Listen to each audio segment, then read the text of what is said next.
അവകാശി ചരിത്രത്തിലെ ഏറ്റവും വലിയ ഒരു ദുരന്തം നേരിടുന്ന സന്ദർഭമാണ്. ഈ സന്ദർഭത്തിൽ രാഷ്ട്രീയം പറയരുത് എന്നുള്ളതാണ് ഞങ്ങൾ ആഗ്രഹിക്കുന്ന ഒരു കാര്യം. രാഷ്ട്രീയ അഭിപ്രായ വ്യത്യാസങ്ങളൊക്കെ മാറ്റിവെച്ച് കോവിഡ് പ്രതിരോധ പ്രവർത്തനങ്ങളിൽ സജീവമായി UDF പ്രവർത്തകന്മാർ മുന്നിൽ നിന്ന് എന്ന കാര്യം എല്ലാവർക്കും അറിയുന്ന കാര്യം. ഇപ്പോഴും ആ കോവിഡ് പ്രതിരോധ പ്രവർത്തനങ്ങളിൽ UDFന്റെ പ്രവർത്തകന്മാരും നേതാക്കന്മാരും ജാഗരൂകമായി തന്നെ മുന്നോട്ട് പോകുന്ന സന്ദർഭമാണ്. UDF നേതൃത്വത്തിലുള്ള ത്രിതല പഞ്ചായത്ത് സംവിധാനങ്ങൾ പൂർണ്ണമായും കോവിഡ് പ്രതിരോധ പ്രവർത്തനങ്ങൾക്ക് സ്തുത്യർഹമായ നേതൃത്വമാണ് നൽകിയത്. ഇപ്പോഴും അത് തുടർന്നുകൊണ്ടിരിക്കുകയാണ്. കേന്ദ്ര സംസ്ഥാന ഗവൺമെന്റുകൾ നിർദ്ദേശിച്ചിട്ടുള്ള ആരോഗ്യ പ്രോട്ടോകോൾ പരമാവധി പാലിച്ചുകൊണ്ട് മുന്നോട്ട് പോകാനുള്ള നിർദ്ദേശങ്ങളാണ് UDF താഴെ തലം വരെ നൽകിയിട്ടുള്ളത്. പ്രയാസവും ദുഃഖവും അനുഭവിക്കുന്ന ജനങ്ങളെ പരമാവധി സഹായിക്കാൻ വേണ്ടിയിട്ടുള്ള പ്രവർത്തനങ്ങൾക്കാണ് വാർഡ് തലം വരെ UDF പ്രവർത്തകന്മാർ നേതൃത്വം നൽകിയത്. ഭക്ഷ്യക്കിറ്റുകൾ വിതരണം ചെയ്യുന്ന കാര്യത്തിലാണെങ്കിലും മരുന്നുകൾ എത്തിക്കുന്ന കാര്യത്തിലാണെങ്കിലും ആളുകളെ ആശുപത്രിയിൽ എത്തിക്കുന്ന കാര്യത്തിലാണെങ്കിലും ഏറ്റവും അവസാനം ഓൺലൈൻ പഠനത്തിന് വേണ്ടിയിട്ട് ഉള്ള സൗകര്യം ഒരുക്കുന്ന കാര്യത്തിലാണെങ്കിലും എല്ലാം UDF പ്രവർത്തകർ സജീവമായി തന്നെ രംഗത്ത് നിന്ന് പ്രവർത്തിച്ചു എന്നത് എല്ലാവർക്കും ബോധ്യമുള്ള ഒരു കാര്യമാണ്. ബഹുമാനപ്പെട്ട മുഖ്യമന്ത്രി ആവശ്യപ്പെട്ടതനുസരിച്ച് തദ്ദേശ സ്വയംഭരണ സ്ഥാപനങ്ങളിലെ അംഗങ്ങളുമായി നേരിട്ട് സംസാരിക്കാൻ ഞാനും അദ്ദേഹത്തോടൊപ്പം തയ്യാറായി. പ്രതിപക്ഷ നേതാവിന്റെ ഓഫീസിൽ തന്നെ 24 മണിക്കൂറും പ്രവർത്തിക്കുന്ന കൺട്രോൾ റൂം ഇപ്പോഴും പ്രവർത്തനം തുടരുകയാണ്. ആയിരക്കണക്കിന് ആളുകൾക്ക് സഹായം നൽകാൻ ഉള്ള പരിശ്രമങ്ങളാണ് ഈ കൺട്രോൾ റൂമിലൂടെ ഞങ്ങൾ ചെയ്തുകൊണ്ടിരിക്കുന്നത്. അതോടൊപ്പം തന്നെ ഓൾ ഇന്ത്യ കോൺഗ്രസ് കമ്മിറ്റിയുടെ നിർദ്ദേശമനുസരിച്ച് ധാരാളം ആളുകളെ സഹായിക്കാൻ വേണ്ടിയിട്ടുള്ള നടപടികൾ ജില്ലാ കോൺഗ്രസ് കമ്മിറ്റികളും ഏറ്റെടുക്കുകയുണ്ടായി എന്നതും ഒരു വസ്തുതയാണ്. UDFിലെ ഘടകകക്ഷികൾ മുസ്ലിം ലീഗ് ആണെങ്കിലും കേരള കോൺഗ്രസ് ആണെങ്കിലും RSP ആണെങ്കിലും CMP ആണെങ്കിലും ജനതാദൾ ആണെങ്കിലും ഫോർവേഡ് ബ്ലോക്ക് ആണെങ്കിലും എല്ലാ കക്ഷികളും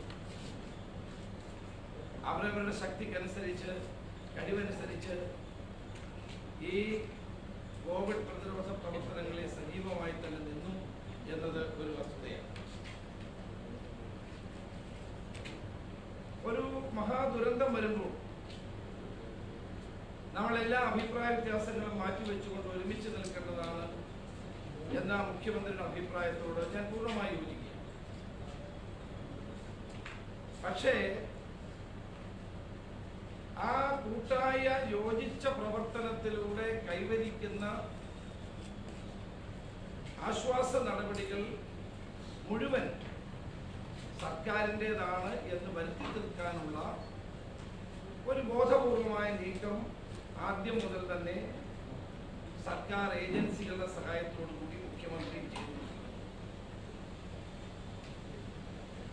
യോജിച്ച അന്തരീക്ഷം നഷ്ടപ്പെടുത്തിയത് ഗവൺമെന്റും മുഖ്യമന്ത്രിയും ചേർന്നാണ്. ഓരോ ഘട്ടത്തിലും രാഷ്ട്രീയം കളിക്കുക എന്ന നിലപാടായിരുന്നു ഗവൺമെന്റും മുഖ്യമന്ത്രിയും സ്വീകരിച്ചു. പല സ്ഥലങ്ങളിലും കമ്മ്യൂണിറ്റി കിച്ചണുകളുടെ കാര്യത്തിൽ പോലും ആ നിലപാടുണ്ടായി. പാസുകൾ വിതരണം ചെയ്യുന്ന കാര്യത്തിൽ അഭിപ്രായ വ്യത്യാസം ഉണ്ടായി. പക്ഷേ ആ അഭിപ്രായ വ്യത്യാസങ്ങളൊക്കെ മാറ്റിവെച്ചുകൊണ്ട് UDF എല്ലാ തലങ്ങളിലും കോവിഡ് പ്രതിരോധ പ്രവർത്തനങ്ങളിൽ ഇപ്പോഴും സഹകരിച്ചുകൊണ്ടാണ് മുന്നോട്ട് പോകുന്നത്. ഇന്നലെ ബഹുമാനപ്പെട്ട മുഖ്യമന്ത്രി പറഞ്ഞു, പ്രതിപക്ഷം കോവിഡ് പ്രതിരോധ പ്രവർത്തനങ്ങളെ തുരങ്കം വെക്കാൻ ശ്രമിക്കുകയാണ്. ഞാൻ അദ്ദേഹത്തോട് വിനീതമായി ചോദിക്കട്ടെ, ഏത് കാര്യത്തിലാണ് പ്രതിപക്ഷം പ്രതിരോധ പ്രവർത്തനങ്ങളെ തുരങ്കം വെച്ചത്? സർക്കാരിന്റെ എല്ലാ നടപടികളോടും ഞങ്ങൾ യോജിക്കുകയല്ലേ ചെയ്തത്? ബംഗാളിൽ CPM സ്വീകരിക്കുന്ന സമീപനം കേരളത്തിൽ കോൺഗ്രസ് സംസ്ഥാന ഗവൺമെന്റിനോട് സ്വീകരിച്ചിട്ടില്ല. അഖിലേന്ത്യാ CPM സെക്രട്ടറി സീതാറാം യെച്ചൂരി നടത്തുന്ന പ്രസ്താവനകളുടെ ഒരു പകുതി പോലും ഞങ്ങൾ നടത്തിയിട്ടില്ല. ഞങ്ങൾ എല്ലാ ഘട്ടത്തിലും സംസ്ഥാന ഗവൺമെന്റുമായി യോജിച്ചുകൊണ്ട് തന്നെയാണ് കോവിഡ് പ്രതിരോധ പ്രവർത്തനങ്ങൾക്ക് നേതൃത്വം കൊടുത്തത്. പ്രളയമുണ്ടായപ്പോൾ എല്ലാവർക്കും അറിയുന്നതാണ്, മുഖ്യമന്ത്രിയോടൊപ്പം പ്രളയബാധിത സ്ഥലങ്ങളിൽ പ്രതിപക്ഷ നേതാവ് പോയി പരമാവധി ജനങ്ങളെ ഒരുമിപ്പിച്ച് നിർത്താൻ ശ്രമിച്ചു. പ്രളയ ഫണ്ട് കൈയിട്ട് വാരിയത് ആരാണ് എന്ന് മുഖ്യമന്ത്രിക്ക് അറിയാമല്ലോ. അവരെ ഇപ്പോഴും സംരക്ഷിക്കുകയല്ലേ മുഖ്യമന്ത്രി ചെയ്യുന്നത്? ആ പ്രതികൾക്ക് കുറ്റപത്രം കൊടുക്കാത്തത് കൊണ്ട് ജാമ്യം കിട്ടി അവരിന്ന് പുറത്ത് വിലസുകയല്ലേ?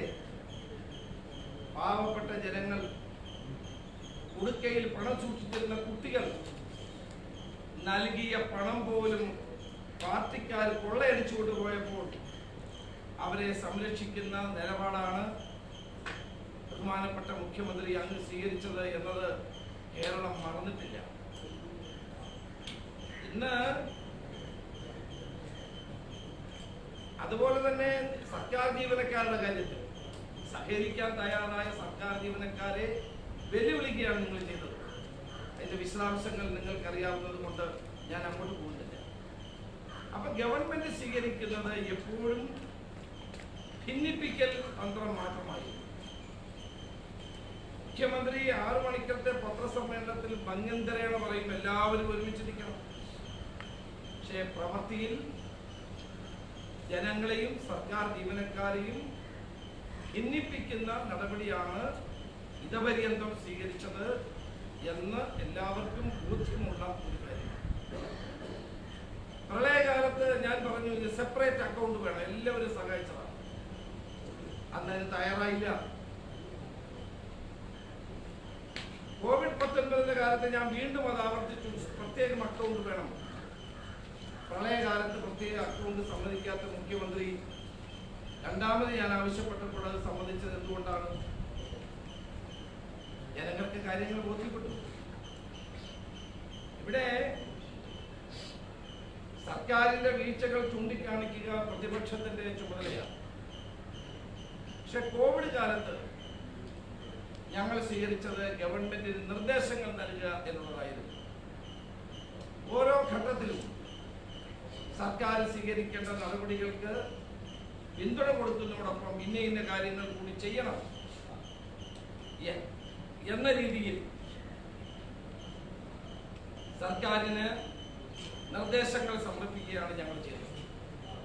അതിൽ പല നിർദ്ദേശങ്ങളും ഗവൺമെന്റ് സ്വീകരിച്ചിട്ടുണ്ട്, ഇല്ലെന്ന് ഞാൻ പറയുന്നില്ല. ഞങ്ങൾ ചൂണ്ടിക്കാണിച്ച പലതും ഗവൺമെന്റ് അംഗീകരിക്കേണ്ടി വന്നിട്ടുണ്ട്. ക്രിയാത്മകമായ നിലയിൽ തന്നെയാണ് ഞങ്ങൾ മുന്നോട്ട് പോയിട്ടുള്ളത്. പക്ഷേ സർക്കാർ പല കാര്യത്തിലും നടപടികൾ സ്വീകരിക്കാതെ പോയതും ഈ കോവിഡ് പ്രതിരോധ പ്രവർത്തനങ്ങളെ തകർത്തി. ബഹുമാനപ്പെട്ട മുഖ്യമന്ത്രി അന്ന് പറയണം, പഞ്ചാബ് ഗവൺമെന്റും രാജസ്ഥാൻ ഗവൺമെന്റും ഹരിയാന ഗവൺമെന്റും എല്ലാം ലോക്ക്ഡൌൺ പ്രഖ്യാപിച്ചപ്പോൾ പെട്ടെന്ന് തന്നെ അവരുടെ സ്റ്റേറ്റ് ട്രാൻസ്പോർട്ട് ബസ്സുകൾ ഉപയോഗിച്ചുകൊണ്ട് കുടുങ്ങിക്കിടന്നവരെ തിരിച്ചു കൊണ്ടുവന്നു.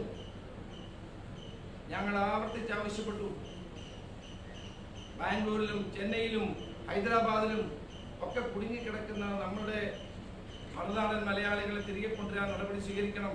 ഒരൊറ്റ ബസ് അയച്ചോ. ഇന്ത്യയിൽ ഏതാണ്ട് 1000-ഓളം ട്രെയിനുകൾ ഓടി. കേരളം ഒരു ട്രെയിൻ ആവശ്യപ്പെട്ടോ നമ്മുടെ ആളുകളെ കൊണ്ടുവരാൻ വേണ്ടി?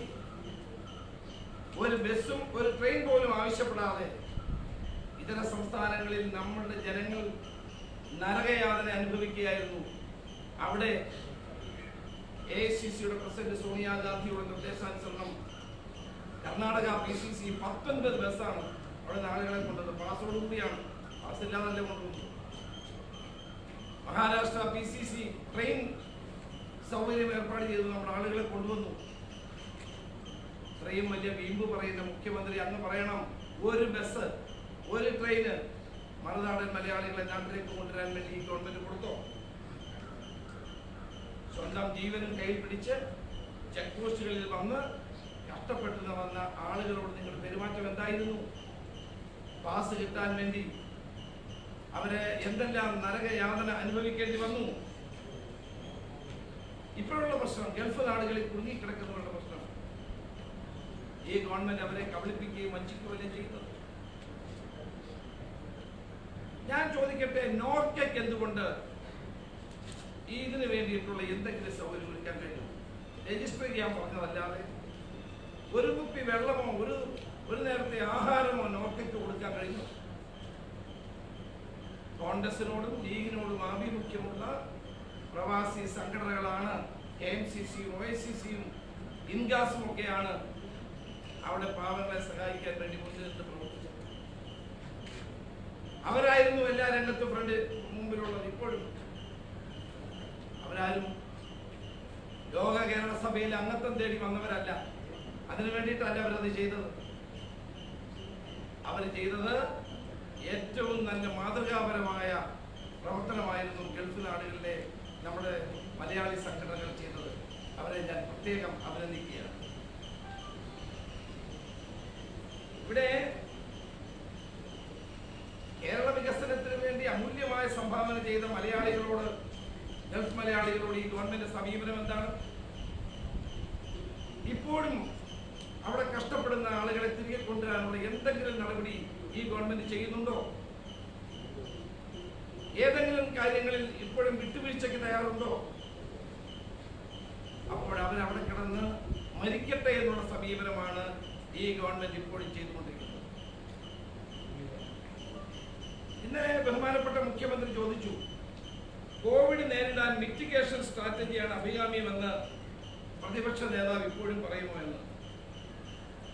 ഞാൻ നിയമസഭയിൽ പ്രസംഗിച്ച കാര്യമാണ്. എന്താണ് കുറെ നാളുകളായിട്ട് ഈ പ്രവർത്തനം? അതുകൊണ്ട് ഞാൻ വിഷയം എന്താണ് ഈ മിറ്റിഗേഷൻ? മിറ്റിഗേഷൻ എന്ന് വെച്ചാൽ ലഘൂകരണം എന്നാണ് Malayalam. A mitigation action is a specific action or process taken to reduce or eliminate long-term risk to the people and property from hazards and their impacts. കോവിഡിനെ നേരിടാൻ വിവിധ സ്ട്രാറ്റജികൾ നമ്മുടെ രാജ്യത്തുണ്ട്, ലോകത്തുണ്ട്. അതിനെപ്പറ്റിയെല്ലാം വ്യത്യസ്തമായ അഭിപ്രായങ്ങളുമുണ്ട്. ഇപ്പോൾ തന്നെ ലോക്ക്ഡൌൺ, രോഗികളുടെ എണ്ണം കുറഞ്ഞ സമയത്ത് ലോക്ക്ഡൌൺ ആരംഭിച്ചു, കൂടിയ സമയത്ത് ലോക്ക്ഡൌൺ പിൻവലിച്ചു. ഇതൊരു വിമർശനാത്മകമായി ഇന്ന് ഇന്ത്യയിലെ പത്രങ്ങളിൽ ചർച്ച ചെയ്യുന്നൊരു വിഷയമാണ്. അപ്പോൾ പ്രിയപ്പെട്ട മുഖ്യമന്ത്രി, അങ്ങ് മനസ്സിലാക്കണം, ഇപ്പൊ കേരളത്തിൽ ഇന്ന് ഞായറാഴ്ചയാണ്, ഇന്ന് ലോക്ക്ഡൌൺ ഇല്ല. ഇപ്പൊ നടക്കുന്ന ഇത് മിറ്റിഗേഷൻ തന്നെയാണ്. സമ്പൂർണ്ണ ലോക്ക്ഡൌൺ ഇപ്പോഴില്ലല്ലോ. ഹോട്ട്സ്പോട്ടുകളിൽ മാത്രമായി അത് ചുരുങ്ങിയില്ലേ? ഇൻസ്റ്റിറ്റ്യൂഷൻ ക്വാറന്റൈനും പ്രത്യേക ക്വാറന്റൈൻ കേന്ദ്രങ്ങളും അവസാനിപ്പിച്ച് നിങ്ങളിപ്പോ ഹോം ക്വാറന്റൈനും റൂം ക്വാറന്റൈനുമായിട്ട് മാറിയില്ലേ? ഇത് തന്നെയാണ് മിറ്റിഗേഷൻ. 10 വയസ്സിന് താഴെയുള്ളവരും 60 വയസ്സിന് മുകളിലുള്ളവരും വീടുകളിൽ സുരക്ഷിതമായി ഇരുത്തുകയും മറ്റുള്ളവരെ ജോലി ചെയ്യാൻ അനുവദിക്കുകയും ആണ് നാം ഇപ്പോൾ ചെയ്യുന്നത്. അതാണ് മിറ്റിഗേഷൻ രീതി എന്ന് പറയുന്നത്. ഇതാണ് ഞാൻ നിയമസഭയിൽ പറഞ്ഞത്. ഞാൻ നിയമസഭയിൽ പറഞ്ഞപ്പോൾ ആരും അതിനെ എതിർത്തുമില്ല. ആരോഗ്യമന്ത്രി തന്നെ പറഞ്ഞത് ആ കാര്യങ്ങൾ ഞങ്ങൾ നടപ്പാക്കും, അതിന് ഘട്ടം വരുമ്പോൾ നടപ്പാക്കുമെന്നാണ് പറഞ്ഞത്. ഇതാണ് ഇപ്പൊ കേരളത്തിലും ഇന്ത്യയിലും നടന്നുകൊണ്ടിരിക്കുന്നത്. ബഹുമാനപ്പെട്ട മുഖ്യമന്ത്രി, അങ്ങ് സൈബർ പോരാളികളുടെ നിലവാരത്തിലേക്ക് തരം താഴാൻ പാടില്ല.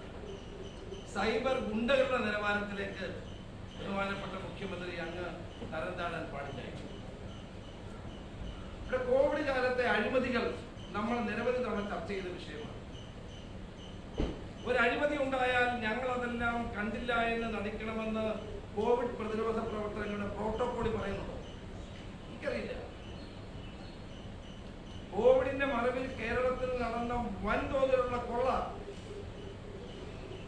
അഴിമതി, അതെല്ലാം മൂടി വെക്കണമെന്നാണോ മുഖ്യമന്ത്രി പറയുന്നത്? സംസ്ഥാന സർക്കാർ ശ്രമിച്ചത് ഇത് സുവർണ അവസരമായി കണ്ടുകൊണ്ട് അഴിമതി നടത്തുക എന്ന ലക്ഷ്യമാണ് അവർ മുന്നിൽ വെച്ചത്. ക്വാറന്റൈനിൽ കഴിയുന്ന ആളുകളുടെ ആരോഗ്യ വിവരങ്ങൾ അമേരിക്കൻ കമ്പനിയായ സ്പ്രിംഗർക്ക് വിൽക്കാൻ നിങ്ങൾക്ക് ആരാണ് അനുവാദം തന്നത്?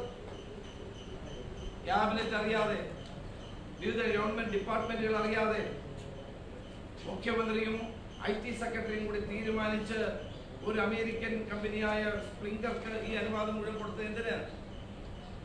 ഇന്നലെ മുഖ്യമന്ത്രി പറഞ്ഞു അതെല്ലാം പൊട്ടിപ്പോയില്ല. ഒന്നും പൊട്ടിയിട്ടില്ല മുഖ്യമന്ത്രി, അത് കോടതിയിൽ നിലനിൽക്കുകയാണ്. ഞങ്ങൾ പറഞ്ഞതെല്ലാം ശരിയാണെന്ന് കോടതി പറഞ്ഞില്ലേ? ബഹുമാനപ്പെട്ട മുഖ്യമന്ത്രി, അങ്ങ് നിയോഗിച്ച സ്പ്രിംഗറിനെ സംബന്ധിച്ച് അങ്ങ് നിയോഗിച്ച 2 അംഗ കമ്മീഷന്റെ റിപ്പോർട്ട് എവിടെ? അങ്ങ് മറുപടി പറയണം. മാധവ മേനോനെയും പിന്നെ പഴയ ഹെൽത്ത് സെക്രട്ടറിയായ രാജീവ് സദാനന്ദനെയും അങ്ങ് സ്പ്രിംഗറിനെ പറ്റി പഠിക്കാൻ കമ്മിറ്റി വെച്ചു. കമ്മിറ്റി കൂടിയോ? ജനങ്ങളെ കബളിപ്പിക്കുന്നതിന് ഒരു പരിധിയുണ്ട്. കമ്മിറ്റി കൂടിയിട്ടുണ്ടോ, റിപ്പോർട്ടുണ്ടോ ഉണ്ടെങ്കിൽ അത് പരസ്യപ്പെടുത്താൻ ഞാൻ മുഖ്യമന്ത്രിയെ വെല്ലുവിളിക്കുന്നു. ബഹുമാനപ്പെട്ട ഹൈക്കോടതിയുടെ പരിഗണനയിലാണ് സ്പ്രിംഗർ വിവാദം. ആ വിവാദം ഇന്ന് കേരളത്തിലെ ജനങ്ങൾക്കെല്ലാം ബോധ്യമുള്ള കാര്യമാണ്. CPMന്റെ പ്രഖ്യാപിതമായ നയങ്ങളെ പോലും അട്ടിമറിച്ചുകൊണ്ട് അമേരിക്കൻ വിദേശ കമ്പനിയുമായി ചെങ്ങാത്ത സ്ഥാപിച്ച് കോടിക്കണക്കിന് രൂപയുടെ അഴിമതി നടത്താനുള്ള നിങ്ങളുടെ ശ്രമത്തെ പരാജയപ്പെടുത്തിയപ്പോൾ നിങ്ങൾക്ക് പ്രതിപക്ഷത്തോട് അമർഷമുണ്ടാകുന്നത് സ്വാഭാവികമാണ്. ഞാൻ ആ അമർഷത്തെ സ്വാഗതം ചെയ്യുകയാണ്. പമ്പ ത്രിവേണിയിൽ അടിഞ്ഞു കഴിഞ്ഞ പ്രളയത്തിന്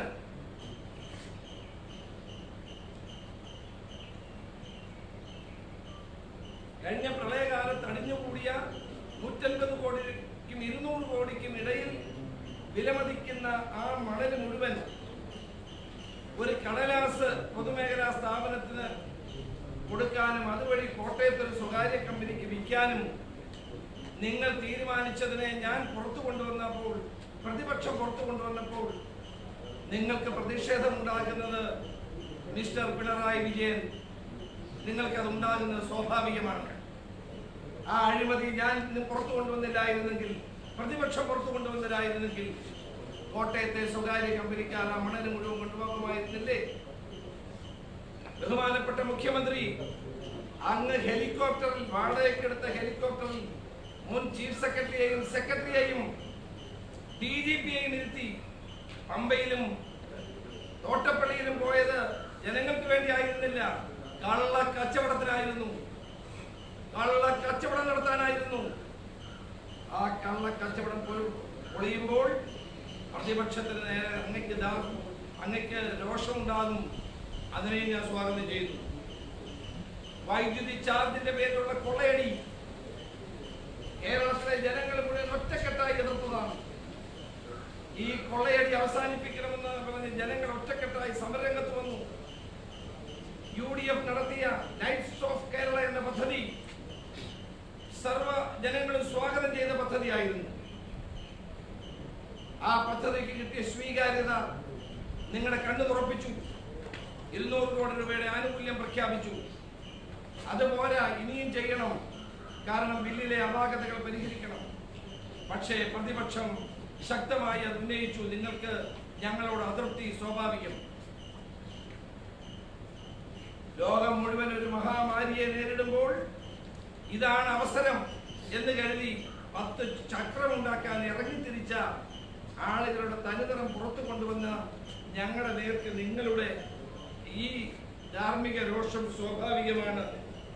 കള്ളനെ കൈയോടെ പിടിച്ചാൽ ഉണ്ടാകുന്ന ജാള്യതയിൽ നിന്നാണ് മുഖ്യമന്ത്രി ഇന്നലെ പ്രതിപക്ഷത്തിന് നേരെ ആഞ്ഞടിച്ചത്. KPCC പ്രസിഡന്റ് ശ്രീ മുല്ലപ്പള്ളി രാമചന്ദ്രനെതിരായി ഇന്നലെ ബഹുമാനപ്പെട്ട മുഖ്യമന്ത്രി ചില പരാമർശങ്ങൾ നടത്തി. ഞാൻ കുട്ടിക്കാലത്ത് ഒരു കഥ വായിച്ചിട്ടുണ്ട്.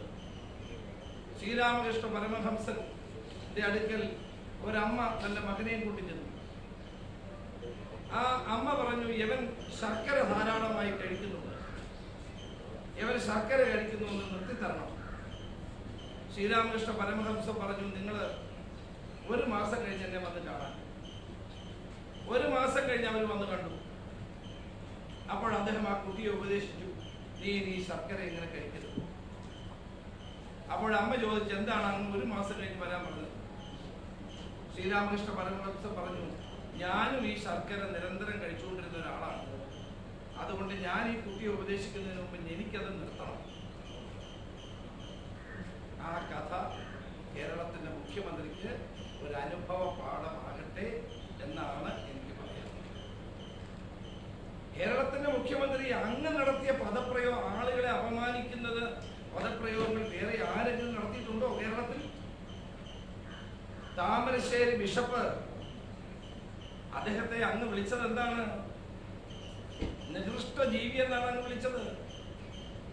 ഒരു ബിഷപ്പ് എന്ന് പറയുമ്പോൾ സ്വാഭാവികമായി സമൂഹം അംഗീകരിക്കുന്ന വ്യക്തിത്വമാണ്. ദൈവദാസനായ അദ്ദേഹത്തെ നികൃഷ്ട ജീവി എന്ന് വിളിച്ചിട്ട് ഇതുവരെ അങ്ങ് ഒരു മാപ്പ് പറയാൻ തയ്യാറായിട്ടില്ലല്ലോ, ക്ഷമ പറയാൻ തയ്യാറായിട്ടില്ലല്ലോ. ഇന്ത്യൻ പാർലമെന്റിലെ ഏറ്റവും നല്ല എംപിമാരിൽ ഒരാളാണ് ശ്രീ NK പ്രേമചന്ദ്രൻ. അദ്ദേഹത്തിന് പാർലമെന്റിൽ നിന്ന് അവാർഡ് ലഭിച്ചതാണ് ബെസ്റ്റ് പാർലമെന്റേറിയൻ. അങ്ങ് അദ്ദേഹത്തെ വിളിച്ചത് എന്താണ്? പരനാറി.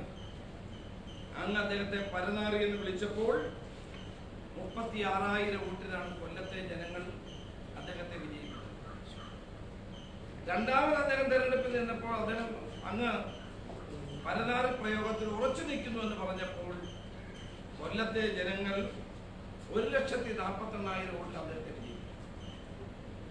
ഇനിയും അങ്ങ് അതിൽ ഉറച്ചു നിന്നാൽ അദ്ദേഹത്തിന്റെ ഭൂരിപക്ഷം ഇതിന്റെ ഇരട്ടിയാകും എന്നാണ് കൊല്ലത്തുകാർ പറയുന്നത്. TP ചന്ദ്രശേഖരൻ എന്ന് പറയുന്ന ഒരു ചെറുപ്പക്കാരൻ, 51 വയസ്സുള്ള ചെറുപ്പക്കാരൻ 51 വെട്ടുവെട്ടിക്കൊന്നിട്ട് ആ ചോരയുടെ ചൂട് മാറുന്നതിന് മുമ്പ് അങ്ങ് അവരെ കൊലംകുത്തി എന്ന് വിളിച്ചില്ലേ? അങ്ങ് തിരുത്തിയിട്ടുണ്ടോ? മാതൃഭൂമി ദിനപത്രത്തിന്റെ MD ആയിരുന്ന K ഗോപാലകൃഷ്ണനെ അങ്ങ് വിളിച്ചത് എന്താണ്? എടോ ഗോപാലകൃഷ്ണ എന്ന് പറഞ്ഞ് ആക്ഷേപിച്ചില്ലേ? അങ്ങ് മാപ്പ് പറഞ്ഞോ? ചെറ്റത്തരം ഈ വാക്കുകൾ നിരന്തരം പ്രസംഗങ്ങളിൽ അങ്ങ് ഉപയോഗിക്കുന്നത് കേട്ട് കേരളം ലജ്ജിച്ച് തലതാഴ്ത്തിയിട്ടുണ്ട്. അങ്ങ് ആ പദങ്ങൾ പിൻവലിച്ചിട്ടുണ്ടോ? മുല്ലപ്പള്ളിയുടെ പിതാവിനെ പോലും വന്യനായ പിതാവ് ഗോവ വിമോചന സമരത്തിൽ പങ്കെടുത്ത് സ്വാതന്ത്ര്യ സമര സേനാനിയായി ജനങ്ങൾ ആദരിക്കുന്ന മുല്ലപ്പള്ളി ഗോപാലിനെ അങ്ങ് എത്ര മോശമായ പദപ്രയോഗമാണ് നടത്തിയത്. അങ്ങയുടെ മന്ത്രിസഭയിലുള്ള മന്ത്രിമാർ സ്ത്രീകളെ പൂതനയെന്നും സ്ത്രീകളെ എനിക്ക് പറയാൻ പാടില്ലാത്ത വാക്കുകൾ ഉപയോഗിച്ചപ്പോഴും അങ്ങയുടെ മൗനം കേരളം കണ്ടതാണ്. LDF കൺവീനർ രമ്യ ഹരിദാസിനെ പറ്റി പറഞ്ഞ വാക്കുകൾ അങ്ങ് കേട്ടില്ലല്ലോ. കേട്ടിട്ടും അങ്ങ് ഒരക്ഷരം വേണ്ടിയില്ലല്ലോ. സ്ത്രീകളെ പറ്റിയുള്ള അങ്ങയുടെ മന്ത്രിമാരുടെ പദസമ്പത്തുകൾ കേരളം ധാരാളം കേട്ടിട്ടുള്ളതാണ്. അപ്പോഴൊന്നും അങ്ങ് ഒരു അക്ഷരം വേണ്ടിയില്ലല്ലോ. കായംകുളം MLA മാധ്യമ പ്രവർത്തകരെ പറ്റി നടത്തിയ പരാമർശത്തെ പറ്റി അങ്ങയുടെ ബെഡായി ബംഗാളിൽ ചോദ്യം ചോദിച്ചപ്പോൾ അങ്ങ് അത് അറിഞ്ഞതേയില്ല.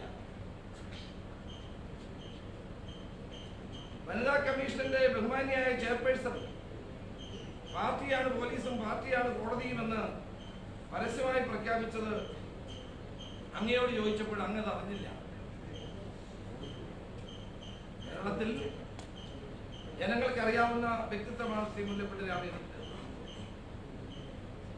അദ്ദേഹം ഞാൻ നടത്തിയ സത്യാഗ്രഹത്തിന്റെ വേളയിൽ ചില കാര്യങ്ങൾ പറഞ്ഞു. അതിനെ സംബന്ധിച്ച് അദ്ദേഹം വിശദീകരിച്ചത് കൊണ്ട് ഞാൻ അങ്ങോട്ട് പോകുന്നില്ല. പക്ഷേ മുല്ലപ്പള്ളി രാമചന്ദ്രനെ ഒറ്റയ്ക്ക് വിട്ടുതിരിഞ്ഞ് ആക്ഷേപിക്കാനും അപമാനിക്കാനും കേരളത്തിലെ കോൺഗ്രസുകാർ അനുവദിക്കില്ല, കേരളത്തിലെ UDF അനുവദിക്കില്ല. സ്വാതന്ത്ര്യ സമര സേനാനിയായ മുല്ലപ്പള്ളി രാമചന്ദ്രന്റെ പിതാവ് മുല്ലപ്പള്ളി ഗോപാലിനെ പോലും ഇന്ന് ഫേസ്ബുക്കുകളിൽ വളരെ മോശമായി അപമാനിക്കുന്ന സൈബർ സഖാക്കളെ നിയന്ത്രിക്കാൻ പോലും പാർട്ടി നേതൃത്വം തയ്യാറാകുന്നില്ല. ഇന്ന് കോൺഗ്രസ് പാർട്ടിയെ UDF-നെ ഏതെല്ലാം അവസരം കിട്ടിയാലും അപമാനിക്കുക എന്നുള്ളത് മാത്രമാണ് മുഖ്യമന്ത്രി സ്വീകരിച്ചിരിക്കുന്ന സമീപനം. സെക്രട്ടേറിയറ്റിൽ ഞങ്ങൾ നടത്തിയ സമരം വാസ്തവത്തിൽ ഞങ്ങളുടെ സമരം നടത്താൻ ആഗ്രഹിച്ചതല്ല. ഞങ്ങൾ രണ്ട് കാര്യത്തിലാണ് സമരം ചെയ്തത്. ഒന്ന്, പ്രവാസികളോടുള്ള ക്രൂരത. ആഹാരം കിട്ടാതെ, വെള്ളം കിട്ടാതെ, ജോലി നഷ്ടപ്പെട്ട് 12 പേരുള്ള റൂമുകളിൽ നരകയാതന അനുഭവിച്ചുകൊണ്ട് കഴിയുന്ന പാവപ്പെട്ട പ്രവാസികൾ മടങ്ങി വരണമെന്ന് ആഗ്രഹിച്ച് അതിനുവേണ്ടി കഷ്ടപ്പെടുമ്പോൾ അവരെ ഇങ്ങോട്ട് കൊണ്ടുവരരുത് എന്ന മനഃപൂർവമായ തീരുമാനം ഈ ഗവൺമെന്റ് എങ്ങനെ എടുക്കാൻ കഴിയും?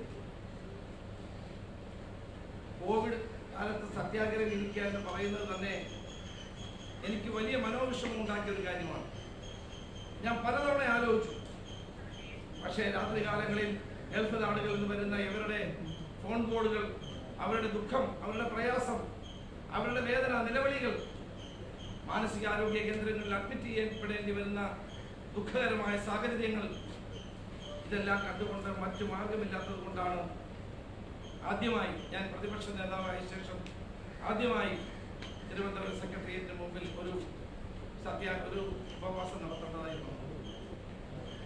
നമ്മുടെ സഹോദരന്മാർ മരിച്ചു വീഴുമ്പോൾ, നമ്മുടെ സഹോദരന്മാർക്ക് ഒരു മാർഗവുമില്ലാതെ കഷ്ടപ്പെടുമ്പോൾ, നമ്മളൊക്കെ ഗൾഫ് നാടുകളിൽ ചെല്ലുമ്പോൾ മുഖ്യമന്ത്രി നമ്മളെ സ്വീകരിക്കുന്ന ഈ പാവങ്ങളല്ലേ, നമ്മളെ സ്വീകരിക്കുകയും നമുക്ക് സ്വീകരണം നൽകുകയും ചെയ്ത ഈ പാവങ്ങളല്ലേ, അവർക്ക് നാട്ടിലേക്ക് തിരിച്ചു വരാതിരിക്കാൻ എന്തെല്ലാം മാർഗമുണ്ട് എന്ന് ഗവേഷണം നടത്തുന്ന അങ്ങ് അവരോട് നീതിയാണോ ചെയ്യുന്നത്? 280 പേര് ആണ് മരിച്ചത്. ഗൾഫിൽ നിന്ന് ജീവൻ രക്ഷിക്കണമെന്നുള്ള വിളികൾ കേൾക്കുമ്പോൾ മനസ്സും എന്താണെങ്കിലും സത്യാഗ്രഹത്തിന് ഞാൻ തയ്യാറായി. നോൺ കോവിഡ് സർട്ടിഫിക്കറ്റ് ഇല്ലെങ്കിൽ ആരും വരരുത് എന്ന നിർബന്ധ ബുദ്ധി എന്തിനാണ്? ട്രെയിനുകളിൽ ആളുകൾ വരുമ്പോൾ അവർക്ക് നോൺ കോവിഡ് സർട്ടിഫിക്കറ്റ് ഉണ്ടോ? ബസ്സുകളിൽ ആളുകൾ കൂട്ടമായി വരുമ്പോൾ അവർക്ക് സർട്ടിഫിക്കറ്റ് ഉണ്ടോ?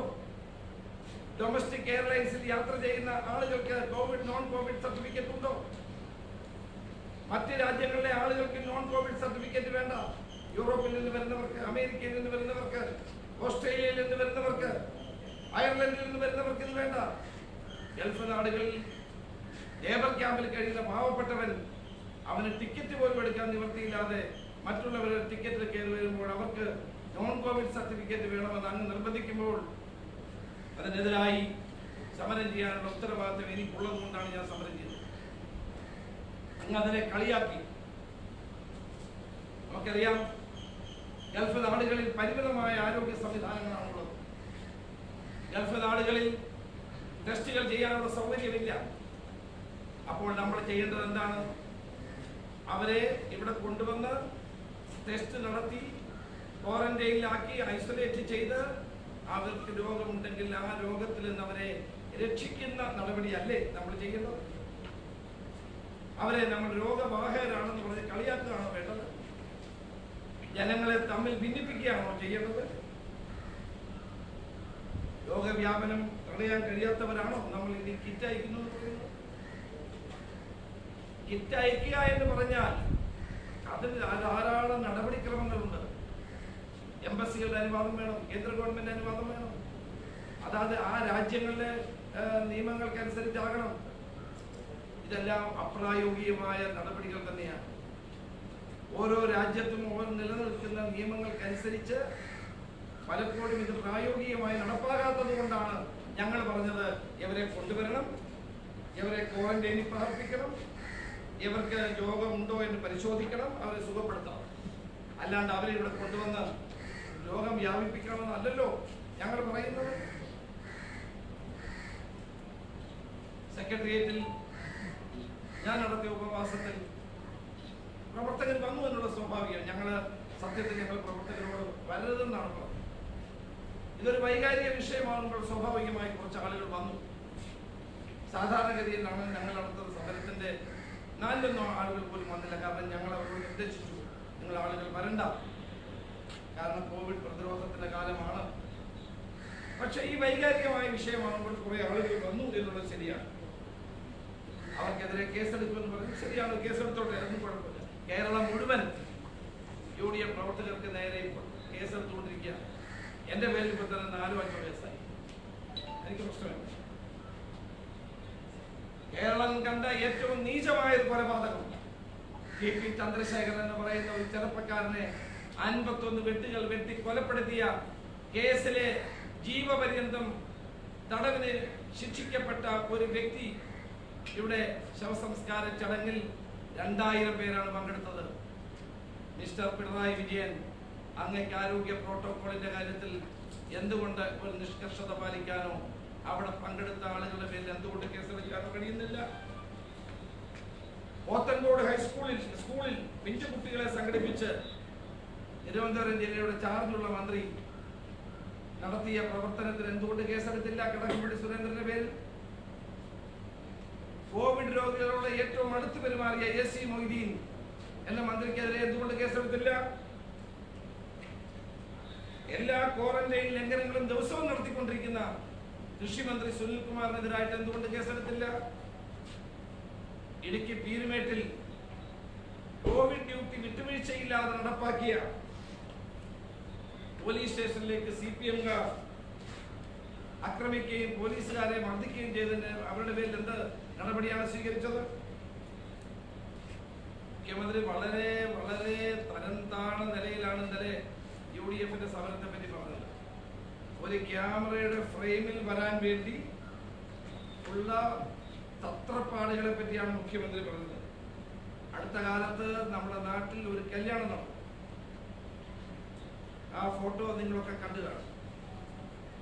പരോളിൽ ഇറങ്ങിയ ഒരു കൊലക്കേസ് പ്രതി ഒരു വധൂവരന്മാരോടൊപ്പം ഒറ്റ ഫ്രെയിമിൽ തിരക്കി നിന്ന കാര്യം ആരും മറന്നിട്ടില്ല. മാസ്ക് ധരിക്കാതെ കല്യാണത്തിൽ പങ്കെടുത്ത ആളുകളുടെ ഫോട്ടോ നമ്മൾ കണ്ടതാണ്. അതൊന്നും കേരളം മറന്നിട്ടില്ല എന്ന് മിസ്റ്റർ പിണറായി വിജയൻ ഓർക്കണം എന്നാണ് എനിക്ക് പറയാനുള്ളത്. കായംകുളം MLA മാധ്യമ പ്രവർത്തകരെ പറ്റി പറഞ്ഞ കാര്യം നേരത്തെ സൂചിപ്പിച്ചു. കാസർഗോഡ് CPM-ന്റെ 2 നേതാക്കന്മാർ മഹാരാഷ്ട്രയിൽ നിന്ന് ആളുകളെ കടത്തിക്കൊണ്ടുവന്നു രഹസ്യമായി. ഒരു നടപടിയും അവരുടെ പേരിൽ എടുത്തില്ല. എന്തുകൊണ്ട് എടുത്തില്ല എന്ന് മുഖ്യമന്ത്രി വിശദീകരിക്കട്ടെ. ബഹുമാനപ്പെട്ട മുഖ്യമന്ത്രി ഇന്നലെ വേറൊരു കാര്യം പറഞ്ഞു. COVID-19 പ്രതിരോധ പ്രവർത്തനത്തിനിടയിൽ പ്രതിപക്ഷ നേതാവും പ്രതിപക്ഷവും കേന്ദ്ര ഗവൺമെന്റിനോടൊന്നും ആവശ്യപ്പെടുന്നില്ല, ഞങ്ങളെ വിമർശിക്കുക മാത്രമാണ് ചെയ്യുന്നത്. അദ്ദേഹം മാധ്യമങ്ങളിലൂടെ വരുന്ന വാർത്തകൾ ശ്രദ്ധിക്കുമെന്നാണ് എന്റെ വിശ്വാസം. ഞാൻ ഈ COVID-19 ഉണ്ടായതിനു ശേഷം സംസ്ഥാനത്തിന്റെ ആവശ്യങ്ങൾ മുൻനിർത്തി 19 കത്തുകളാണ് പ്രധാനമന്ത്രിക്ക് അയച്ചത്. 19 പ്രവാസികളെ മടക്കിക്കൊണ്ടുവരുന്ന പ്രശ്നങ്ങൾ ഉൾപ്പെടെ ലോകത്തിന്റെ വിവിധ ഭാഗങ്ങളിൽ കുടുങ്ങിക്കിടക്കുന്ന മലയാളികളെ കൊണ്ടുവരാൻ വേണ്ടി 38 കത്തുകളാണ് വിദേശകാര്യമന്ത്രിക്ക് അയച്ചത്. ഇതുകൂടാതെ കേന്ദ്ര ഊർജ്ജ മന്ത്രിക്ക് 1 കത്തും, ദുബായ് കൗൺസിൽ ജനറലിന് 18 കത്തും, ഒമാൻ, സൗദി, റഷ്യ, ഖത്തർ രാജ്യങ്ങൾ ഇന്ത്യൻ പ്രതിനിധികൾക്ക് കത്തുകൾ അയക്കുന്നു. ഭൂരിഭാഗം കത്തുകളിലും അനുഭാവപൂർവമായ ഇടപെടലുണ്ടായി. കേന്ദ്ര ഗവൺമെന്റിനോട് കേരളത്തിന് പ്രത്യേക ധനസഹായം ഗ്രാന്റ് കോവിഡ് പ്രതിരോധ പ്രവർത്തനങ്ങൾക്ക് അനുവദിക്കണമെന്ന് പറഞ്ഞതും ഞാൻ തന്നെയാണ്. GST കുടിശ്ശിക വൈകാതെ നൽകണമെന്ന് ഞങ്ങൾ ആവശ്യപ്പെട്ടു. 14ാം ധനകാര്യ കമ്മീഷന്റെ പ്രത്യേക നിർദ്ദേശാനുസരണമുള്ള റവന്യൂ ഡെഫിസിറ്റിന്റെ ഗ്രാന്റ് കിട്ടണമെന്ന് ഞങ്ങൾ കേന്ദ്രത്തോട് ആവശ്യപ്പെട്ടു. ഇതൊന്നും ഞാൻ PR ഏജൻസികൾ മുഖേന പ്രചരിപ്പിച്ചിട്ടില്ല എന്നുള്ള സത്യമാണ്. അത് പ്രചരിപ്പിക്കാൻ എനിക്ക് കഴിഞ്ഞില്ല. എനിക്ക് PR ഏജൻസി ഇല്ലാത്തത് കൊണ്ട് കഴിഞ്ഞില്ലെന്നേ ഉള്ളൂ. അപ്പോൾ ദുഷ്ടലാക്കോടെയാണ് പ്രതിപക്ഷം ഒന്നും കേന്ദ്രത്തോട് ആവശ്യപ്പെട്ടില്ല എന്നങ്ങ് പറഞ്ഞത്. ഞാനൊന്ന് ചോദിക്കട്ടെ, ഇടുക്കിയിലെ പൊതുപ്രവർത്തകനായ ഉസ്മാനെ അങ്ങ് എന്തിനാണ് ആക്ഷേപിക്കുന്നത്? ഉസ്മാൻ രോഗം ഭേദമായി വന്നപ്പോൾ അങ്ങൊരു നല്ല വാക്ക് പറഞ്ഞു. സാമൂഹിക അകലം പാലിച്ചില്ലെന്ന് പറഞ്ഞ് MP മാർക്കെതിരെ അങ്ങ് കേസെടുത്തില്ലേ? TN പ്രതാപനും VK ശ്രീകണ്ഠനും Shafi Parambil MLA, Anil അക്കരെ MLA, രമ്യ ഹരിദാസ് തുടങ്ങിയവർക്കെതിരെ കേസെടുത്തില്ലേ?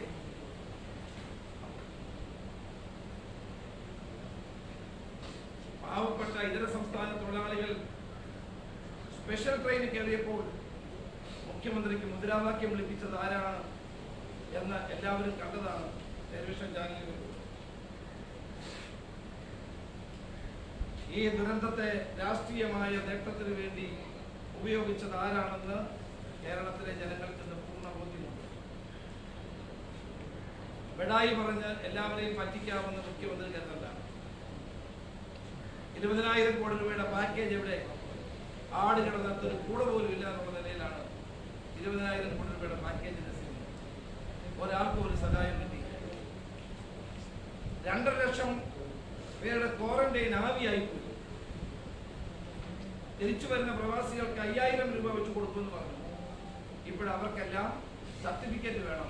ആളുകളൊക്കെ തഹസിൽദാരുടെ മുമ്പിൽ സർട്ടിഫിക്കറ്റിന് വേണ്ടി കത്തുകിടക്കും. അപ്പോൾ പ്രവാസി വിഷയമടക്കം വൈദ്യുതി ബില്ലടക്കം ഉള്ള പ്രശ്നങ്ങളിൽ കോവിഡ് പ്രതിരോധ പ്രവർത്തനങ്ങൾ താളം തെറ്റുന്നുവെന്ന് കണ്ടപ്പോൾ ഉണ്ടായ ജാള്യതയാണ് പ്രതിപക്ഷത്തിനെതിരായി ഇന്നലെ മുഖ്യമന്ത്രി ഉറഞ്ഞ് തുള്ളിയത്. ആ തുള്ളൽ കൊണ്ടൊന്നും കാര്യം നടക്കില്ല. ജനങ്ങൾ ഇതെല്ലാം കാണുന്നുണ്ട്. ജനങ്ങൾക്കിതെല്ലാം ബോധ്യപ്പെടുന്ന കാര്യമാണ് എന്ന് അദ്ദേഹത്തെ വിനയപൂർവ്വം ഓർമ്മിപ്പിക്കാൻ ഈ അവസരം ഞാൻ ഉപയോഗിക്കും. കോവിഡ് പ്രതിരോധ പ്രവർത്തനങ്ങൾ ഇന്ന് എവിടെ നിൽക്കുന്നു എന്ന് കൂടി നമ്മൾ പരിശോധിക്കാം. ഞങ്ങൾ തുടക്കം മുതൽ ആവശ്യപ്പെടുന്നത് എന്താണ്? കൂടുതൽ ടെസ്റ്റുകൾ നടത്തും. ഏറ്റവും കുറച്ച് ടെസ്റ്റുകൾ നടത്തിയ സംസ്ഥാനങ്ങളിൽ ഒന്നാണ് കേരളം. ഇതുവരെ 1,78,599 ടെസ്റ്റുകൾ മാത്രമാണ് നടത്തിയത്. ഇന്ത്യയിൽ 1 കോടിയിലധികം ജനസംഖ്യയുള്ള 21 സംസ്ഥാനങ്ങളിൽ ടെസ്റ്റിന്റെ കാര്യത്തിൽ കേരളം 12ാം സ്ഥാനത്താണ്. ഡൽഹി 3.5 ലക്ഷവും മഹാരാഷ്ട്ര 6.5 ലക്ഷവും പേരെ ടെസ്റ്റ് നടത്തും. 1 ലക്ഷം ആളുകൾക്ക് 520 ടെസ്റ്റ് മാത്രമാണ് കേരളത്തിൽ ഇപ്പോഴും നടത്തുന്നത്. വ്യാപകമായി ടെസ്റ്റ് നടത്തുന്നുണ്ടെന്ന് പറയുന്നെങ്കിലും ഇപ്പോഴും ദിവസവും 5000-ൽ താഴെ ആളുകൾക്ക് മാത്രമാണ് ടെസ്റ്റിംഗ് നടത്തുന്നത്. എന്നാൽ അയൽ സംസ്ഥാനമായ തമിഴ്നാട് 30,000 ടെസ്റ്റുകളും, കർണാടക 10,000 ടെസ്റ്റുകളും, ആന്ധ്രാപ്രദേശ് 17,000 ടെസ്റ്റുകൾ നടത്തുന്നു. മുഖ്യമന്ത്രി ഇന്നലെ പറഞ്ഞല്ലോ, നമ്മൾ സാമൂഹ്യ വ്യാപനത്തിന്റെ ഭീഷണിയിലാണ്. അതിന്റെ കാരണം നമ്മൾ ഈ ടെസ്റ്റുകൾ കൂടുതൽ നടത്താത്തത് കൊണ്ടാണ്. കണ്ണൂരിൽ ചക്ക തലയിൽ വീണ ആശുപത്രിയിലായ ആൾക്കും, തിരുവനന്തപുരത്ത് വാഹനാപകടത്തിൽപ്പെട്ട ആൾക്കും, ഒരു കേസിൽ പോലീസ് പിടിയിലായ ആൾക്കും കോവിഡ് പോസിറ്റീവായത് സംസ്ഥാനത്ത് തിരിച്ചറിയപ്പെടാത്ത കോവിഡ് രോഗികൾ ഉണ്ട് എന്നതിനുള്ള തെളിവല്ലേ? സംസ്ഥാനത്ത് രോഗം ബാധിച്ചതിൽ 87 പേർക്ക് ഇപ്പോഴും അവരുടെ ഉറവിടം ഈ രോഗം എവിടെ നിന്ന് കിട്ടി എന്നുള്ളതിനെ സംബന്ധിച്ച് ഒരു വിവരവും ഇല്ല എന്നുള്ളതാണ് വസ്തുത. ഇന്നലെ ഇന്ത്യൻ എക്സ്പ്രസിൽ ഒരു വാർത്ത വന്നിട്ടുണ്ട്. കേരളത്തിൽ നിന്ന് മറ്റ് സംസ്ഥാനങ്ങളിലേക്ക് പോകുന്നവർ കോവിഡ് പോസിറ്റീവ് ആകുന്നു. തമിഴ്നാട്ടിലെത്തിയ 47 കേരളീയർക്ക് കോവിഡ് പോസിറ്റീവ് ആയിട്ടുള്ള വാർത്തയാണ് ഇന്നലെ ഇന്ത്യൻ എക്സ്പ്രസ് വലിയ വിശദമായ റിപ്പോർട്ടായി. അപ്പോൾ ഈ വിവരങ്ങളൊക്കെ മറച്ചു വെക്കുന്ന എന്തിനാണ്? നമ്മൾ കോവിഡ് ടെസ്റ്റുകൾ പൂർണ്ണമായും ഭംഗിയായും കൂടുതലായി നടത്തിയാൽ മാത്രമേ വ്യാപനം തടയാൻ നമുക്ക് സാധ്യമാവുകയുള്ളൂ എന്നത് ഗവൺമെന്റ് മനസ്സിലാക്കണം. അപ്പോൾ നിങ്ങൾ ക്രെഡിറ്റ് അടിക്കാൻ വേണ്ടിയിട്ട് ഇത്തരം പ്രവർത്തനങ്ങൾ നടത്താതിരിക്കുന്നത് ഒരിക്കലും ശരിയായ നടപടിയല്ല. കേരളത്തിൽ സ്പ്രിംഗറെ കൊണ്ടുവന്നത് PR വർക്കിന് വേണ്ടിയാണെന്ന് കൊച്ചുകുട്ടികൾക്ക് പറയാം. അദ്ദേഹം പറഞ്ഞു, പ്രതിപക്ഷ നേതാവ് പറഞ്ഞു, ഞാൻ ചിരിക്കുന്നത് പോലും PR മുഖ്യമന്ത്രി ചിരിച്ചു കണ്ടിട്ടില്ല. ഇപ്പോഴൊക്കെ ചിരിക്കുന്നുള്ളത് കൊണ്ടാണ് എല്ലാവരും പറയുന്നത് PR ഏജൻസി പറഞ്ഞിട്ടാണ് ഇത് ചെയ്യുന്നത്. നേരത്തെ അങ്ങനെ ഒരു രീതി ഇല്ലാത്തത് കൊണ്ടാണ്. ഇപ്പൊ കേരളത്തിൽ ഇന്ന് ചെയ്യേണ്ടത് PR വർക്കല്ല. ഇന്ന് ചെയ്യേണ്ടത് കൂടുതൽ ടെസ്റ്റ് നടത്തി രോഗവ്യാപനം ഇല്ലാതാക്കാനുള്ള സത്വര നടപടികളാണ് വേണ്ടത് എന്ന് ഞാൻ ഗവൺമെന്റിനെ ഓർമ്മിപ്പിക്കുക. എനിക്ക് ശ്വാസം മുട്ടുന്നു, ഇവിടെ ഞാൻ കിടന്ന് ചാവും, മനഃപൂർവ്വം അവർ ചികിത്സ തരുന്നില്ല. കണ്ണൂരിൽ കഴിഞ്ഞ ദിവസം മരണമടഞ്ഞ 28 വയസ്സുള്ള ഒരു എക്സൈസ് ഉദ്യോഗസ്ഥൻ സുനിൽ സഹോദരൻ അയച്ച വോയിസ് മെസ്സേജാണ്. ഇതിനെപ്പറ്റി ചോദിച്ചപ്പോൾ മരിക്കാൻ സമയത്ത് പറഞ്ഞ പിച്ചും പേയും എന്ന മട്ടിലാണ് മുഖ്യമന്ത്രി പ്രതികരിച്ചത്. എത്ര ക്രൂരമായിട്ടാണ് അദ്ദേഹം ഇത് പറഞ്ഞത്. മരണസമയത്ത് ഓക്സിജൻ ആവശ്യപ്പെട്ടിട്ട് അതുപോലും കൊടുക്കാതെ മരണത്തിലേക്ക് ആ ചെറുപ്പക്കാരൻ പോയത് എന്ത് ദുഃഖകരമായ ഒരു കാര്യമാണ്. ഇതാണോ കോവിഡ് പ്രതിരോധത്തിലെ നമ്പർ 1 രീതി? തിരുവനന്തപുരം മെഡിക്കൽ കോളേജിൽ 2 രോഗികൾ ആത്മഹത്യ ചെയ്തു. ആരുടെ കുറവുകൊണ്ടാണ്? ആരുടെ വീഴ്ച കൊണ്ടാണ്? ഒരു പബ്ലിക് ഹെൽത്ത് ഹസാർഡിനെ പബ്ലിക് റിലേഷൻസ് എക്സസൈസ് ആക്കി മാറ്റാനുള്ള നിങ്ങളുടെ ശ്രമത്തിനിടയിലാണ് ഇത്തരം ദുരന്തങ്ങൾ നമ്മുടെ നാട്ടിൽ ഉണ്ടാകുന്നത് എന്നുകൂടി പറയാൻ ഞാൻ ആഗ്രഹിക്കാം. ഒരു കാര്യം കൂടി പറഞ്ഞ് ഞാൻ അവസാനിപ്പിക്കാം. ബഹുമാനപ്പെട്ട മുഖ്യമന്ത്രി, അങ്ങ് ചൈനയെ പറ്റി എന്താണ് മിണ്ടാത്തത്? പത്രസമ്മേളനത്തിൽ അതാത് ദിവസം പ്രധാനപ്പെട്ട കാര്യങ്ങളൊന്നും അങ്ങ് വിട്ടുപോകാതെ സംസാരിക്കാറുണ്ടല്ലോ. ചൈനീസ് അതിക്രമത്തെ പറ്റി അങ്ങ് ഒരു അക്ഷരം പറഞ്ഞില്ല. അങ്ങയുടെ ട്വീറ്റ് ഞാൻ കണ്ടു. ട്വിറ്ററിൽ 20 ഇന്ത്യൻ ജവാന്മാരുടെ രക്തസാക്ഷിത്വത്തെ പറ്റി അങ്ങ് പറഞ്ഞു. പക്ഷേ ചൈന എന്നൊരു വാക്ക് പറഞ്ഞില്ല. യെച്ചൂരിയും ചൈന എന്ന വാക്ക് ഉച്ചരിക്കുന്നില്ല. ഇപ്പോഴും ചങ്കിലെ ചൈന തന്നെയാണോ എന്ന് CM മുഖ്യമന്ത്രി അങ്ങ് വ്യക്തമാക്കണം. ഞങ്ങളെ സംബന്ധിച്ചിടത്തോളം ഒരു കാര്യം ഞാൻ അസന്നിഗ്ധമായി തന്നെ കേരളത്തിലെ ജനങ്ങളെ അറിയിക്കാൻ ആഗ്രഹിക്കുന്നു. കോവിഡ് പ്രതിരോധ പ്രവർത്തനങ്ങളുടെ സജീവമായ ഇടപെടലിന് പിണറായി വിജയന്റെ സർട്ടിഫിക്കറ്റ് ഞങ്ങൾക്ക് വേണ്ട. കേരളത്തിലെ പ്രതിപക്ഷത്തിന് ജനങ്ങളുടെ ഉത്തരവാദിത്വമുണ്ട്. അവരുടെ ആരോഗ്യത്തിൽ ഞങ്ങൾക്ക് ആശങ്കയുണ്ട്. അവരുടെ ജീവനെ സംബന്ധിച്ച് ഞങ്ങൾക്ക് പൂർണ്ണമായും ജീവൻ നിലനിർത്താനും നമ്മുടെ എല്ലാവരുടെയും ജീവൻ നിലനിർത്തുന്ന കാര്യത്തിൽ ഞങ്ങൾക്ക് മറ്റാരേക്കാൾ കൂടുതൽ താല്പര്യമുണ്ട്, അതുകൊണ്ട് തന്നെ ഈ കാര്യത്തിൽ ഗവൺമെന്റ് ഞങ്ങളെ എത്ര അവഗണിച്ചാലും ആക്ഷേപിച്ചാലും പരിഹസിച്ചാലും കോവിഡ് പ്രതിരോധ പ്രവർത്തനങ്ങളിൽ മറ്റാരേക്കാൾ കൂടുതൽ മുമ്പിൽ നിന്നുകൊണ്ട് കേരളത്തിലെ UDF പ്രവർത്തകന്മാർ പ്രവർത്തിക്കും. ഒരു സംശയവും ആ കാര്യത്തിൽ വേണ്ട. കേന്ദ്ര ഇപ്പോഴും പ്രവാസികളോടുള്ള ഗവൺമെന്റിന്റെ തെറ്റായ നയം തുടരുകയാണ്. അതിൽ പ്രതിഷേധിച്ച് കേരളത്തിലെ 140 നിയോജക മണ്ഡലങ്ങളിലും ഈ മാസം 25-ാം തീയതി രാവിലെ UDF പ്രവർത്തകന്മാർ ആരോഗ്യ പ്രോട്ടോകോൾ പാലിച്ചുകൊണ്ട് സാമൂഹ്യ അകലം പാലിച്ചുകൊണ്ട് ഞങ്ങൾ സത്യാഗ്രഹം ഇരിക്കാൻ തീരുമാനിച്ചിട്ടുണ്ട് എന്നുകൂടി ഞാൻ സൂചിപ്പിക്കാൻ ആഗ്രഹിക്കുന്നു. ഇവിടെ CPM-ന്റെ ഒരു സമരത്തെ പറ്റി മുഖ്യമന്ത്രി പറഞ്ഞു. ഞങ്ങൾ കണ്ടതാണ് ആ സമരം. പല സ്ഥലങ്ങളിലും ഒരു പ്രോട്ടോക്കോളും ആരും പാലിച്ചു കണ്ടിട്ടില്ല. അതൊക്കെ പോകട്ടെ. അദ്ദേഹത്തിന് എപ്പോഴും പ്രതിപക്ഷത്തിന്റെ പ്രവർത്തനങ്ങളിലുള്ള അപാകതയെ പറ്റി മാത്രമേ സംസാരിക്കാൻ സമയമുള്ളൂ എന്നുള്ളത് കൊണ്ട് ഞാനത് വിടുന്നു. ഏതായാലും കേരളത്തിലെ UDF-നെ എഴുത്തിക്കാണിക്കാനും കോൺഗ്രസ് പാർട്ടിയെ അപമാനിക്കാനും ഉള്ള മുഖ്യമന്ത്രിയുടെ ശ്രമത്തിനെതിരായി ജനങ്ങൾ തന്നെ മുന്നോട്ട് വരും എന്നുള്ള കാര്യത്തിൽ സംശയം. മുഖ്യമന്ത്രിയുടെ വാർത്താസമ്മേളനത്തിൽ പ്രധാനമായിട്ട് ആക്ഷേപിച്ചത് മുല്ലപ്പള്ളി രാമചന്ദ്രൻ ആരോഗ്യവകുപ്പ് മന്ത്രിയുടെ പരാമർശം. ആ പരാമർശത്തിൽ നിന്ന് മുസ്ലിം ലീഗിന്റെ ജനറൽ സെക്രട്ടറി KPA മജീദ് അടക്കം തള്ളി പറഞ്ഞിരിക്കുന്നു. അതിനെ നിങ്ങളിപ്പോൾ ന്യായീകരിക്കുന്നു. മുല്ലപ്പള്ളി രാമചന്ദ്രൻ തന്നെ വ്യക്തമാക്കിയിട്ടുണ്ട് അദ്ദേഹം ഒരു സ്ത്രീ വിരുദ്ധ പരാമർശം നടത്തിയിട്ടുണ്ട്. അദ്ദേഹം ആരെ അവഹേളിച്ചിട്ടുണ്ട്. അത് അദ്ദേഹം തന്നെ വ്യക്തമാക്കിയിട്ടുള്ള കാര്യം. തന്നെയുമല്ല, മുല്ലപ്പള്ളിയെ പോലെ ഒരാൾ അങ്ങനെ ഒരിക്കലും ഇതിനു മുമ്പും പറഞ്ഞിട്ടില്ല, അതിന് ശേഷവും പറഞ്ഞിട്ടില്ല. അദ്ദേഹത്തെ എൻ്റെ വ്യക്തിത്വത്തെ പറ്റി ആർക്കും സംശയവുമില്ലാത്തൊരു കാര്യം. ഇത് പറഞ്ഞതിന് ശേഷമാണ് KPA മജീദ് പറഞ്ഞിരിക്കുന്നത് മുല്ലപ്പള്ളി അങ്ങനെ പറയാൻ പാടില്ലായിരുന്നു.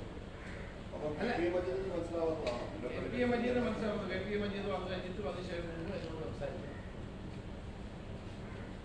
ഈ കോൺഗ്രസിന്റെ നിലപാടാണ് അന്ന് അദ്ദേഹം പറഞ്ഞതാണ് മുല്ലപ്പള്ളി പറഞ്ഞത്. ഞാൻ കോൺഗ്രസിന്റെ പ്രസിഡന്റാണ്, അതുകൊണ്ട് തന്നെ കോൺഗ്രസിന്റെ അഭിപ്രായമാണ് താൻ പറയുന്നത്. കോൺഗ്രസിനും ആ അഭിപ്രായമാണോ ശൈലജ ടീച്ചറിനെ കുറിച്ച്?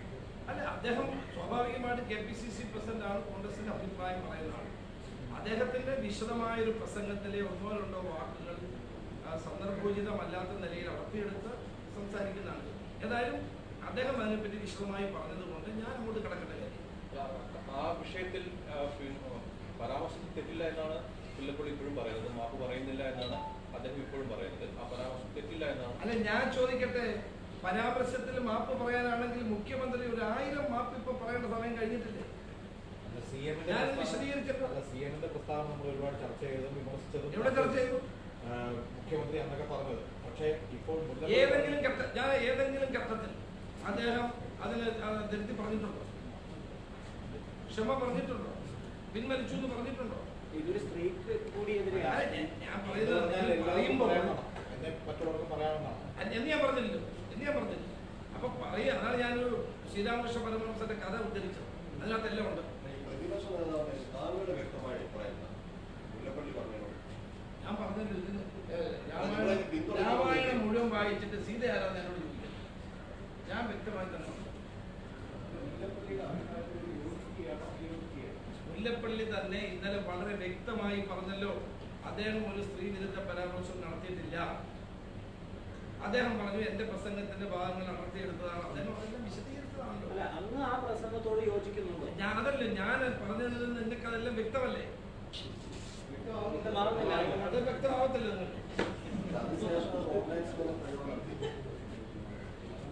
ആ കാര്യത്തെ പറ്റി എനിക്ക് പറയാനുള്ളത് ഞാൻ പറഞ്ഞു. കൂടുതൽ ചോദിച്ചാലും എനിക്ക് ഇതേ അഭിപ്രായം. ഈ പ്രസ്താവനയുമായി ബന്ധപ്പെട്ടാണ് ഈ സംശയം മൊത്തം വരുന്നത്. അതിനോട് യോജിക്കുന്നുണ്ടോ? അതിനെ സംബന്ധിച്ച് ബഹുമാനായ KPCC പ്രസിഡന്റ് വളരെ വിശദമായി തന്നെ ഇന്നലെ അതിൽ പ്രതിപാദിക്കുന്നത്. അദ്ദേഹം പറഞ്ഞതിനെ പറ്റി അതിനപ്പുറത്തേക്ക് ഒരു വാക്ക് എനിക്ക് പറയാം. അങ്ങനെ സംസാരിച്ചായിരുന്നു.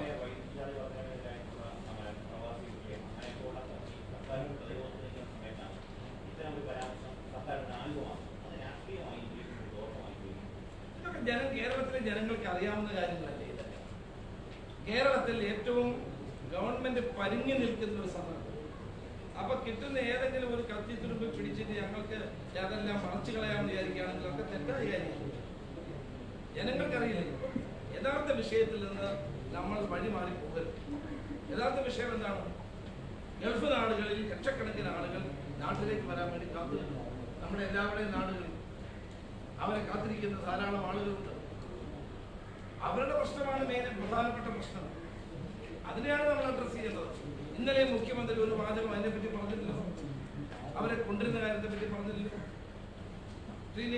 അവരുടെ ടെസ്റ്റുകൾ നടത്തുന്നതിനെ പറ്റി അവിടെ ടെസ്റ്റുകൾ പ്രായോഗികമല്ല എന്ന് ആളുകൾ പറയുന്നുണ്ട്. എംബസിയുടെ അനുവാദം കിട്ടത്തില്ല എന്ന് പറയുന്നുണ്ട്. നമുക്കറിയില്ല, നമുക്ക് അതിനെപ്പറ്റി അറിയത്തില്ല. നമ്മളത് അത് ഗവൺമെന്റാണ് പറയുന്നത്. സർക്കാരിനെതിരെ അന്ന് നടത്തിയ വലിയൊരു സമരത്തിൽ വെച്ചാണ് ഇത്തരം ഒരു പരാമർശം ഉണ്ടായി. അത് അന്ന് നടത്തിയ ആ ഒരു സമരത്തിന്റെ ഭംഗിയെ കെടുത്തിക്കളഞ്ഞു. ഞങ്ങൾ നടത്തിയ സമരം ജനങ്ങളുടെ ഹൃദയത്തിലുള്ള സമരമാണ്.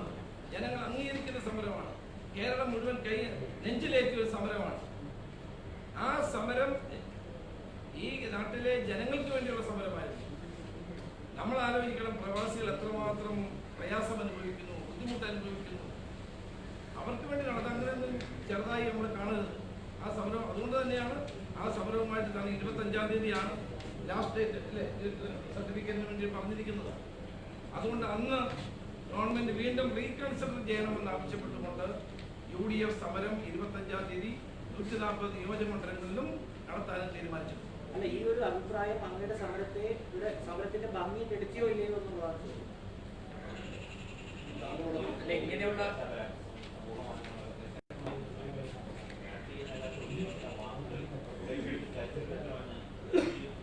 സാമൂഹ്യ മാധ്യമങ്ങളിലൂടെയൊക്കെ എല്ലാ ദിവസവും അക്രമങ്ങൾ നേരിടുന്നവരാണെന്നുള്ള നിലയിൽ എനിക്ക് തോന്നുന്നു. എന്നെ എല്ലാ ദിവസവും നല്ലത് പറഞ്ഞാലും ഇപ്പൊ തന്നെ ഞാൻ പത്രസമ്മേളനം നടത്തിക്കൊണ്ടിരിക്കുമ്പോൾ തന്നെ 1000 ഗുണ്ടകൾ വന്ന് എന്നെ ആക്രമിക്കും. ഇപ്പൊ നടന്നുകൊണ്ടിരിക്കുമ്പോൾ തന്നെ 1000 പേര് എന്നെ ആക്രമിച്ച് കാണും. അതിനുള്ള സിസ്റ്റം AK സെന്ററിലല്ല, കയ്യിൽ അതിന് പ്രത്യേക സംവിധാനമുണ്ട്.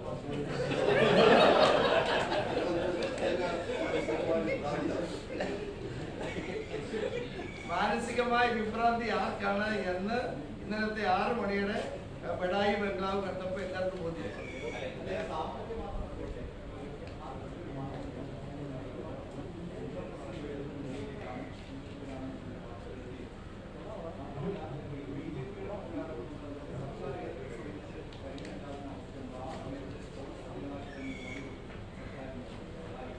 സർക്കാരിനെതിരെ ഒരു സമരം ചെയ്തതെന്നാണ് BJP-യുടെ പ്രസിഡന്റ് പറഞ്ഞത്. ഇത്തരത്തിലുള്ള വാക്കുകൾ പ്രയോഗിക്കുമ്പോൾ കൂടുതൽ ജാഗ്രത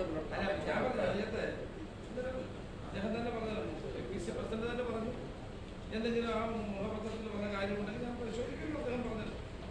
ഈ സജീഷിന്റെ, അതായത് മുല്ലപ്പള്ളിയുമായി ബന്ധപ്പെട്ട വിവാദത്തിൽ ഉൾപ്പെട്ട സജീഷിന്റെ വീട്ടിലേക്ക് കോൺഗ്രസ് പ്രവർത്തകർ ഒരു മാർച്ച്, ഓഫീസിലേക്ക് മാർച്ച് ഉണ്ടായിരുന്നു കോഴിക്കോട്.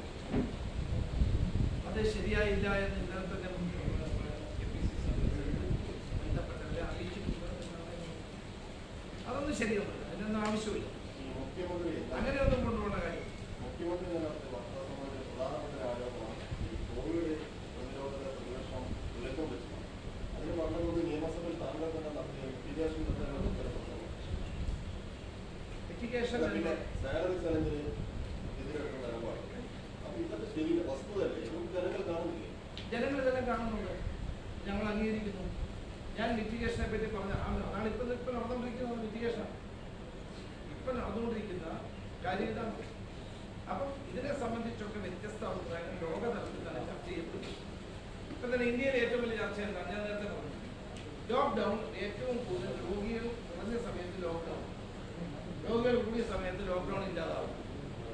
ഇതിനെപ്പറ്റിയൊക്കെ വ്യത്യസ്തമായ അഭിപ്രായങ്ങൾ പലതരത്തിലുണ്ട്. അത് ഞാൻ പറഞ്ഞു, അതൊക്കെ ചുമ്മാ ഈ സൈബർ ഗുണ്ടകൾ പോരാളികളൊക്കെ പറയുന്നത് അനുസരിച്ച് മുഖ്യമന്ത്രി പറയുന്നത് അദ്ദേഹം വലിയ ഉന്നത സ്ഥാനത്തിരിക്കുന്നതാണ്. സൈബർ ഗുണ്ടകളുടെ നിലവാരത്തിലേക്ക് അദ്ദേഹം അടുത്തിടെ നടന്ന ഒരു വിവാദത്തിൽ ഒരു കൊലക്കേസ് പ്രതി പങ്കെടുത്തു എന്ന് പറഞ്ഞല്ലോ, അത് മുഖ്യമന്ത്രിയുടെ മകളുടെ വിവാദമാണ്. അതൊക്കെ നിങ്ങൾ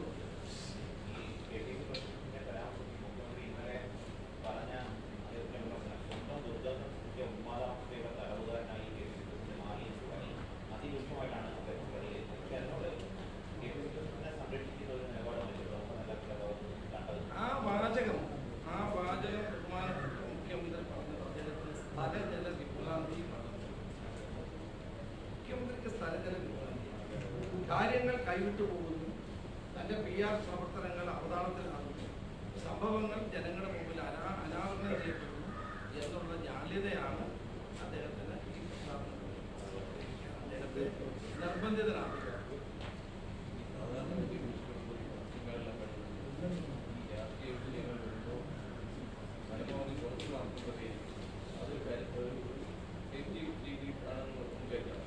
പക്ഷേ ഇന്നലെ അതിന് വിപരീതമായി രാഷ്ട്രീയമായിട്ട് പറയാനുള്ള ഒരു അവസരം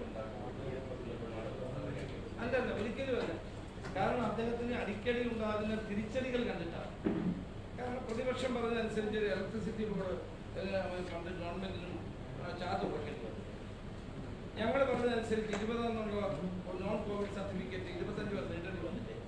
പ്രവാസി ലോകം മുഴുവൻ കടുത്ത എതിർപ്പല്ലേ മുഖ്യമന്ത്രിക്ക് നേരിടേണ്ടി വരുന്നത്? അപ്പൊ ഇതെല്ലാം കൊണ്ടാണ് അദ്ദേഹം ഞങ്ങളെ കടന്നാക്രമിച്ചത്, അല്ലാണ്ട് വേറെന്ത് കാര്യമോ? പിന്നെ അന്ന് ബിജു പറഞ്ഞത് ശരിയല്ല. അദ്ദേഹത്തിന്റെ എല്ലാ പത്രസമ്മേളനങ്ങളിലും ഞാൻ അതിന്റെ കണക്കെടുക്കുന്നുണ്ട്. എത്ര അവേഴ്സ് ഞങ്ങൾക്ക് വേണ്ടി ചെലവഴിച്ചു, പ്രതിപക്ഷത്തിന് വേണ്ടി എത്ര അവേഴ്സ് അദ്ദേഹം ചെലവഴിച്ചു എന്നുള്ളത് ഞങ്ങൾ എടുക്കുന്നു. ഞങ്ങളെ നിരന്തരമായിട്ട് അദ്ദേഹം ആക്രമിച്ചുകൊണ്ടിരിക്കുകയാണ്, അല്ലാണ്ട് ഒരു സമയത്തും ഞങ്ങളെ സ്പെയർ ചെയ്യും. അല്ല, നിങ്ങളും കുറ്റക്കാരാണ്. ഈ ലീഗ് ജമാഅത്ത് ഇസ്ലാമിയുമായ രഹസ്യമായിട്ടുള്ള ഒരു ലീഗ് ഇത് നമുക്ക് ഇത് മതി, ബാക്കി നമുക്ക് താങ്ക് യു.